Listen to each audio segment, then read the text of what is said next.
This global financial map shows the scale of the crisis that dropped in February 2025. The Financial Action Task Force placed Nepal under international surveillance, officially adding the country to its global Grey List. The consequences are immediate and visible. International correspondent banks have already begun treating Nepali transactions as high risk, blocking cross-border payments, holding up foreign wire transfers, and rejecting vital letters of credit for domestic importers. It raises a difficult question for the economy. Why did international watchdogs sanction Nepal right after the government rushed to pass sweeping anti-money laundering legislation? Global regulators rarely prioritize laws that exist only on paper. To understand the sanction, we have to look at the massive shadow economy that forced the FATF's hand. This collage details two primary compliance failures.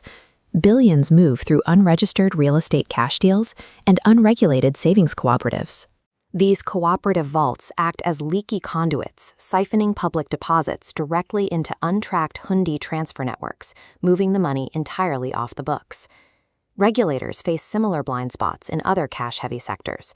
Authorities have essentially no oversight regarding who actually owns domestic casinos or who is trading high-value bullion and precious metals. This scale shows financial intelligence units actually identified the risk, flagging over 100,000 suspicious transactions between 2021 and 2024. But the justice system failed to act. The actual number of money laundering prosecutions and convictions remained at zero. This catastrophic imbalance proves to global regulators that Nepal has the data to identify money laundering, but lacks the institutional will to prosecute it.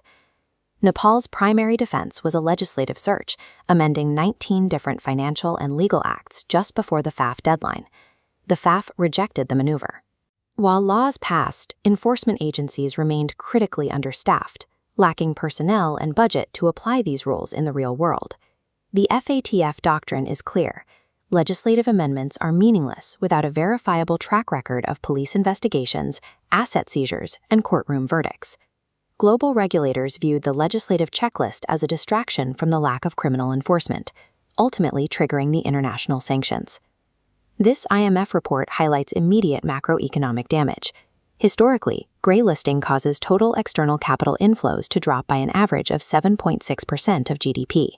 Foreign direct investment also takes a massive hit, dropping by 3% as international investors pull out capital. This obstacle course illustrates the gridlock facing domestic businesses. Foreign correspondent banks in New York and London now apply strict enhanced due diligence on Nepali importers. Each compliance check adds routing fees, delays source of funds verification, and stalls physical shipments for weeks. The friction eventually reaches the general population, slowing down remittance timelines for migrant families and increasing financial scrutiny on any citizen applying for a visa abroad. The shadow economy's tax evasion has grown into an international threat, actively choking off Nepal's access to global markets and capital. To exit the Grey List, Nepal must execute this 6-point FATF action plan. It mandates real-world crackdowns on Hundi networks, audits on cooperatives, and mandatory registration for real estate buyers. Success requires moving beyond paperwork.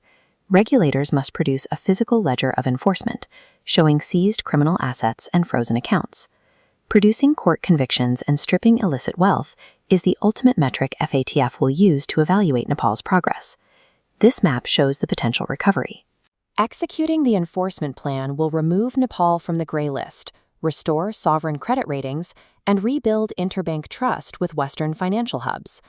Dismantling systemic corruption and protecting honest taxpayers are the primary drivers for reform. Satisfying foreign regulators is simply the byproduct of a much-needed domestic cleanup. We want to know your perspective. Which of the 5 shadow sectors requires the most urgent government crackdown? Cast your vote in the comments and subscribe to the Himalayan Investor for more financial deep dives.